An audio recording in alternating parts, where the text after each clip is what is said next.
Yes, jeg vil fremlægge om elektromagnetismen. Og man kan sige, at der gælder det om elektroner i bevægelse i en leder, altså en eller anden strøm, at de danner et eller andet magnetfelt omkring lederen, når de er i bevægelse.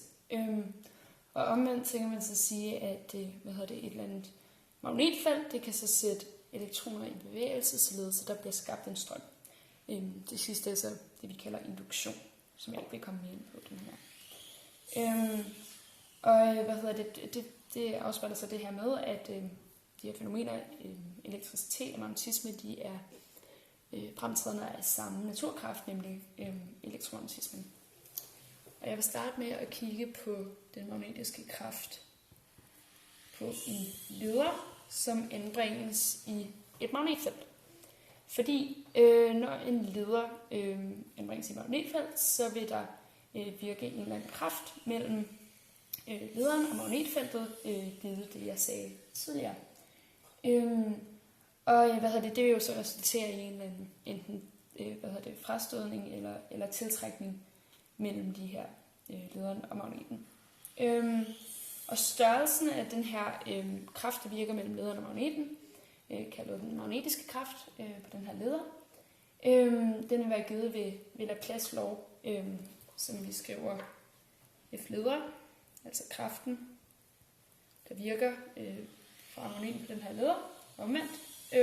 Den er lige med B, som er den magnetiske flukstæthed i magneten, gange med strømstyrken, der går gennem lederen I, gange med længden af lederen L, gange med sinus til den vinkel theta, som som er vinklen mellem lederen og magnetfeltlinjerne. Og det her det gælder altså kun for et homogent magnetfelt, det vil sige et magnetfelt, hvor i der er samme styrke og samme retning over det hele. Det her det er noget, man kan undersøge eksperimentelt, er gældende ved et forsøg med strømkraftvægt. Så det er så den magnetiske kraft, der virker på en leder. På en ladet partikel, en enkelt ladet partikel, der vil jeg så udlede et udtryk for den magnetiske kraft, der virker derpå. Og det betyder...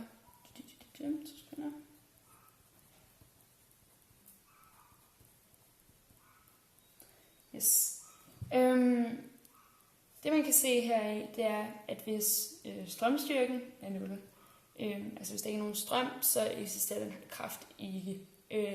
Så vil kraften også være lige 0.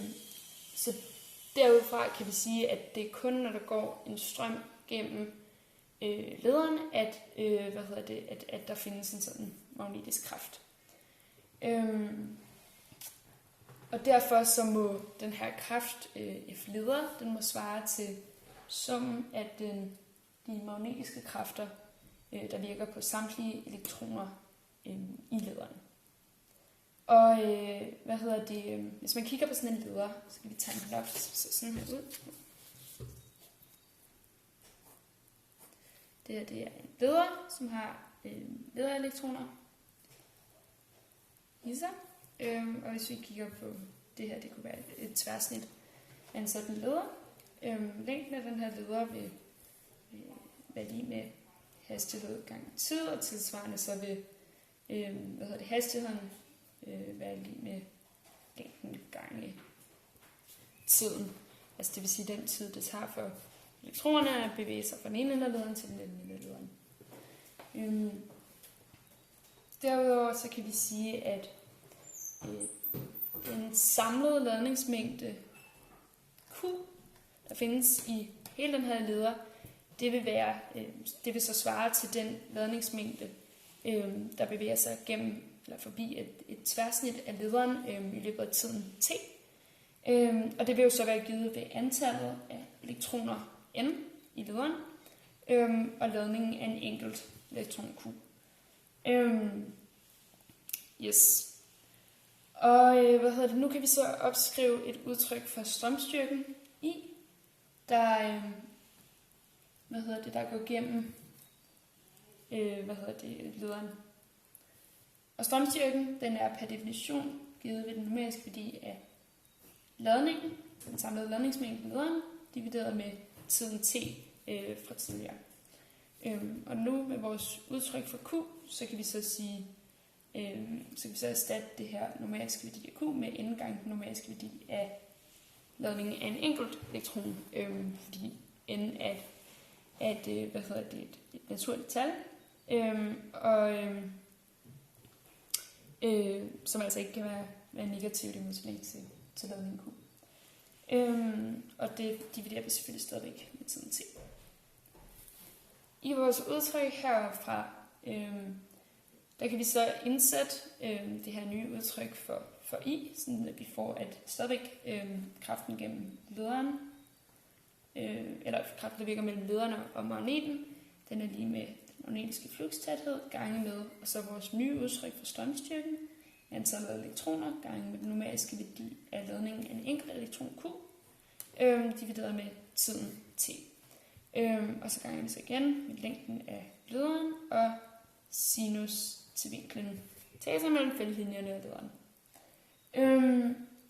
Hvis man så skal gøre det her udtryk til et udtryk for den magnetiske kraft, der virker på en enkelt elektron, så skal vi selvfølgelig bare sætte n til 1, altså antallet af elektroner skal vi sætte til 1, og så får vi så den magnetiske kraft, der virker på en enkelt elektron, som altså vi bare kalder for F, får vi så til at være lige med B gange med numeriske værdi af Q, divideret med tiden T gange længden af lederen gange sinus til vinklen theta. Hvis vi så rykker længden af lederen op her i tælleren og sætter den numeriske værdi af Q ned foran, så får vi at B gange L over T gange numeriske værdi af Q gange sinus til theta stadig lige med den magnetiske kraft. Og det kan man selvfølgelig, det her udtryk, det var det vi havde fra tidligere, altså svar til hastigheden v, som vi derfor kan indsætte i stedet for. Og hvis vi så samtidig rykker lidt rundt, så får vi, at den magnetiske kraft er lige med den numeriske værdi af ladningen af en enkelt elektron, Q, gange med hastigheden v, gange med magnetfeltet B, gange med sinus til theta. Yes. Og det her, det er så ikke bare udtrykket for magnetiske kraft, der virker på en enkelt elektron. Det kunne være en hvilken som helst ladet partikel, i og med, at ladningen Q bare skal sættes til ladningen af den givne partikel. Så ja, den magnetiske kraft virker på en ladet partikel i et magnetfelt med en ladet partikel med hastighed v, og ladning Q i et magnetfelt med den magnetiske flukstæthed B. Det er altså givet ved det her udtryk. Det her, det kan også skrives på vektorform, således.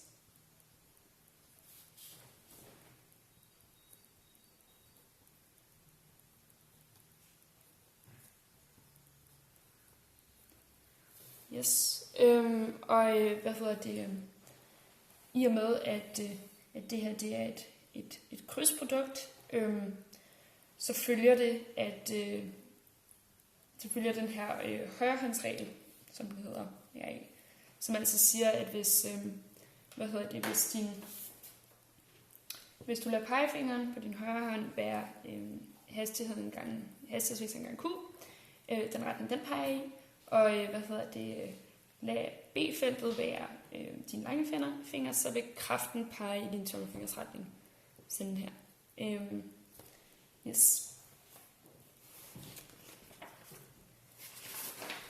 Og hvis vi så går videre til de banekurver, som ladede partikler har i homogene magnetfelter.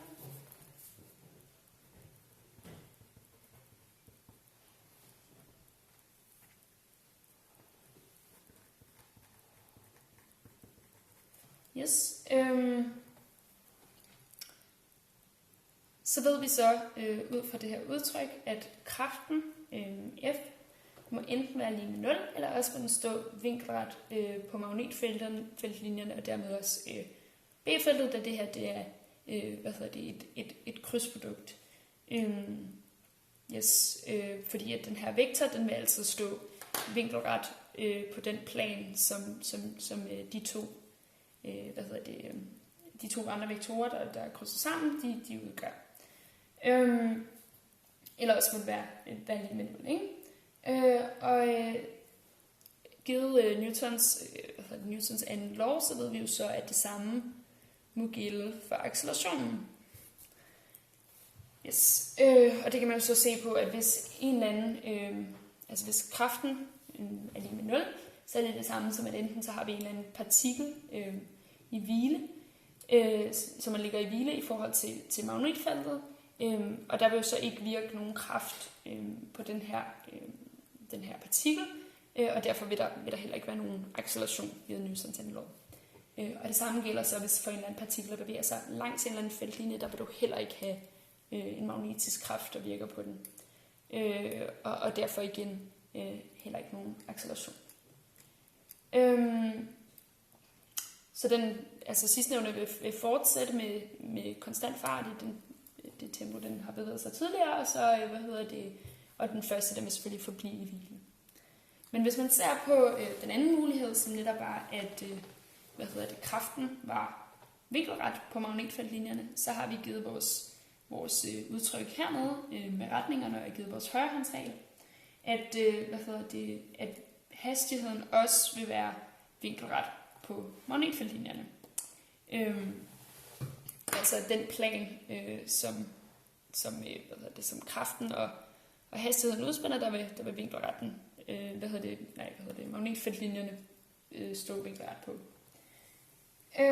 Og størrelsen af den her kraft i det her tilfælde, den vil man kunne skrive op, givet det udtryk her, vi fandt tidligere, altså at F er lige med at skrive de Q gange med hastigheden, gange med B-feltets styrke, gange med sinus til theta.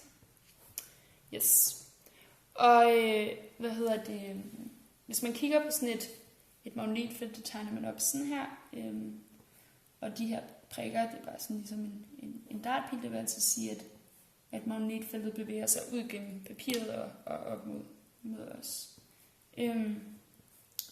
Og hvis man så tegner en ladet partikel, det kunne være en positiv ladet partikel som den her i magnetfeltet, som har en eller anden bevægelsesretning V, så har vi givet vores højrehåndsregel,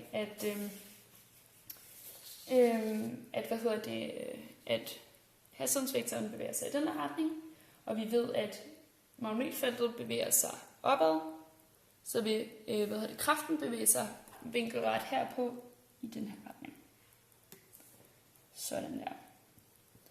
Okay, og fordi at hastigheden står vinkelret på kraften, så vil så vil den fortsat bevæge sig med konstant fart, men ikke konstant hastighed. Altså den vil blive afbøjet i den her kraftens retning. Så det vil sige, at den bevæger sig den her vej. Og det vil så føre til en jævn cirkelbevægelse, fordi at hvis vi forestiller os den næste situation her, hvor hastigheden partiklen har bevæget sig herover, så vil du samtidig stadig have en hastighedsretning i den her retning, og så vil du have en kraft pege derind mod centrum i den her cirkel, og sådan vil det fortsætte, så du har en cirkelbevægelse, hvor der som sagt partiklen bevæger sig med konstant fart, og dermed en jævn cirkelbevægelse, hvor kraften hele tiden peger mod centrum. Og i en sådan jævn cirkelbevægelse, så har vi altså givet, at at den resulterende kraft, den må svare til den nødvendige centripetalkraft Fc. Men samtidig så ved vi også, at den resulterende kraft i det her tilfælde er den magnetiske kraft, som er det, vi har udledt her. Så de her to kræfter kan sættes lig hinanden, altså at den magnetiske kraft udgør den nødvendige centripetalkraft i den her jævne cirkelbevægelse. Udtrykket for den centripetalkraften er givet ved massen gange partiklens hastighed i anden, divideret med radius af den her cirkelbevægelse. Og det kan vi altså som sagt sætte lige med udtrykket for den magnetiske kraft på en enkelt partikel, som jeg har stående her. Altså numeriske værdi af ladningen Q, gange med partiklens hastighed, gange med den magnetiske flugtstæthed, gange med sinus til vinklen theta. Okay, og så kan vi så, hvis vi vil, isolere radius i det her udtryk. Og det får vi så, m gange v divideret med numerisk værdi af q gange b. I og med selvfølgelig, at den ene hastighed går med hastigheden fra den der side, ikke? Yes. Og fordi selvfølgelig, at vi ved sinus til 90 grader er lige med 1. Det bliver selvfølgelig sinus til 90 grader, fordi det her, det var vinklen mellem magnetfeltlinjerne